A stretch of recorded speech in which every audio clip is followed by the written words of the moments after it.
Good morning, everyone. I thought that we'd just look at a bit of Psalm 81 today, where we see that the Lord is able to feed and sustain his people even in the most difficult situations. He's an expert at feeding people out of nothing. That's what the gospel is actually about, and how we see him sustain his people time and again in the Bible.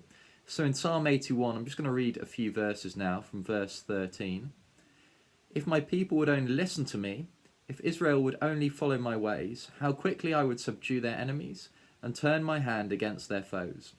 Those who hate the Lord would cringe before him, and their punishment would last forever. But you would be fed with the finest of wheat. With honey from the rock, I would satisfy you. We were just thinking about this morning in staff prayers and encouraging one another. Honey from a rock, of course, honey doesn't come from a rock, but yet the Lord is able to bring sweetness and beauty out of nothing. As I've said, he's an expert at doing that.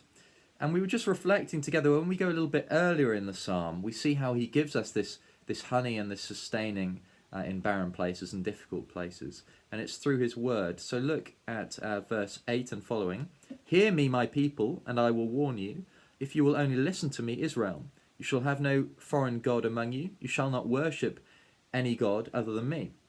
I am the Lord, your God, who brought you up out of Egypt. Open wide your mouth, and I will fill it. Now, Fergus pointed out that this is very Ten Commandments-esque. The Lord is quoting some of his commandments there. You shall have no foreign god among you. You shall not make any idol for yourself. It's very Ten Commandments-esque. And then he says, I'm the Lord your God who brought you up out of Egypt. Open wide your mouth and I will fill it. So the suggestion is, not just the suggestion, but what it's saying is, God feeds us through his word, and specifically here, through his law. It's sweet. So we're reminded that God's law might feel burdensome, but actually Christ's yoke is easy and his burden is light.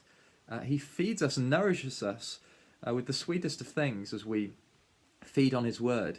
So how is it that God can bring honey out of a rock for us in the barren situations that we find ourselves in?